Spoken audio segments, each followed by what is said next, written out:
You know how we have talked about how men are 6 times more likely to leave when a woman gets sick or their partners get sick?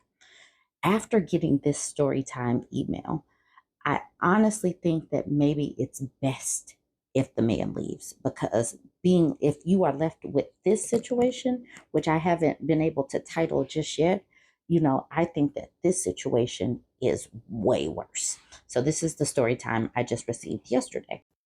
She says, "Good morning, Burbie.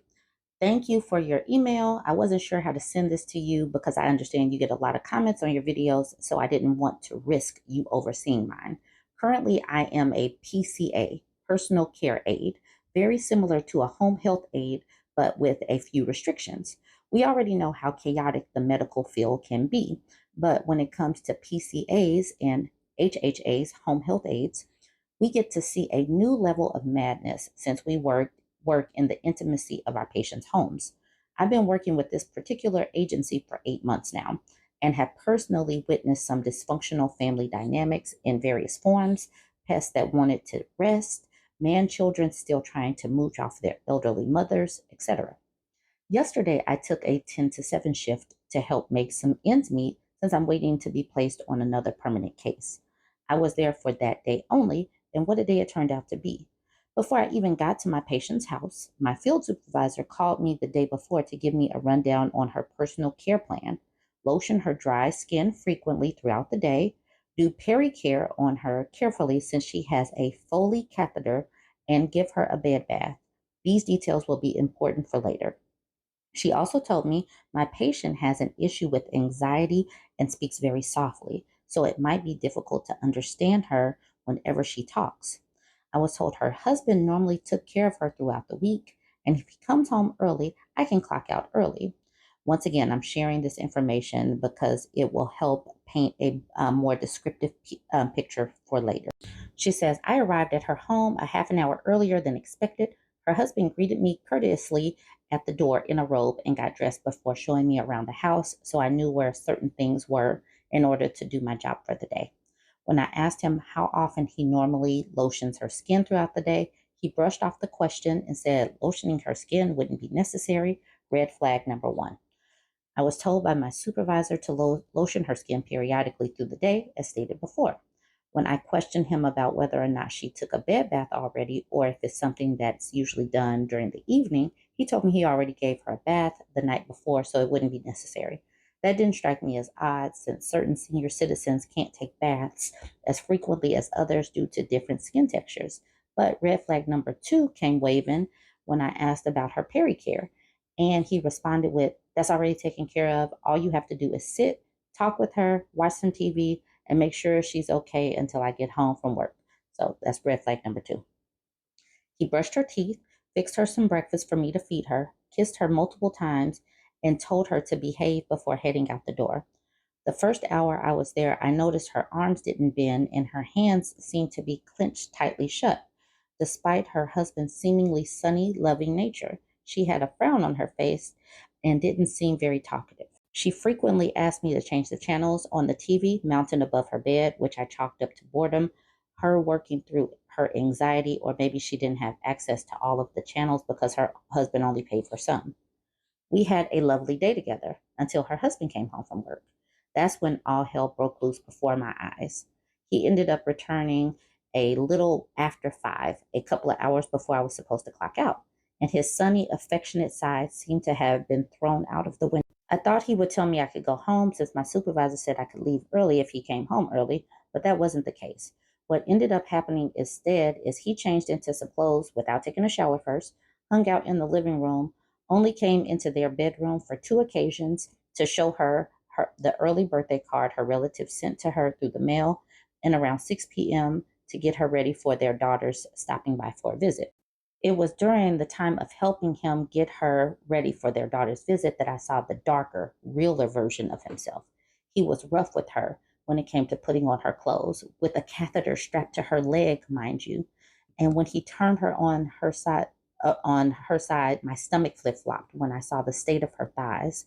The back of her right thigh was reddish and looked like it had started to break down from a neglect of care. When he transferred her from the bed to her wheelchair, he was just as rough with her as he was when he was dressing her. When he asked about the sweater laid out on the bed, I told him his wife asked me to leave it out to show him and said in her soft voice that she wanted to show him the stains that needed to get washed out. His face scrunched up and he said in an abrasive tone of voice, "What do you need a sweater for? It's not like you're going out anywhere. It's like you forgot. I'm the one in control here. You don't go anywhere or do anything unless I say so." I kept the expression on my face blank, but inside I was looking like this. And she put some emojis.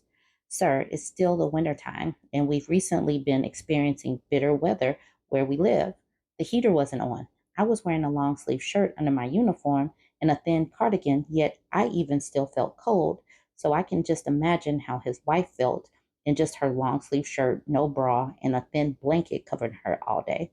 If she wanted to wear a sweater in her house to keep warm, what was the big issue?" He didn't stop talking harsh to her at that point either. We were talking about our children during my last hour there, and she momentarily forgot how old one of her daughters were. So she called out to him so he could remind her. When I called for him, since he couldn't hear her, he answered with an annoyed, "What do you want?" When she asked her question, I can hear the icy contempt in every syllable he uttered when he sarcastically replied, "You don't remember how old your own daughter is? Didn't you give birth to her? She's 36. She'll be 37 in April." And I can tell from his demeanor, he thought he was above her. He felt entitled to be controlling or abusive towards her, and that he suffered from the Dunning Kruger effect like most men who behave like him. I felt so sorry for this woman, especially when he propped up an Italian menu in front of her, the foldable kind you get in the mail, and told her to make a decision on what she wanted to eat for dinner. Her frown deepened, and I went to get some tissue to wipe her nose since I thought it was dripping snot. Upon looking closely, I realized it was tears. Her eyes kept darting from side to side as if fear of him messed with her anxiety. She kept mumbling, "I don't know what to eat," in her soft voice. But I comforted her and told her it's okay if she can't think of what to eat right now.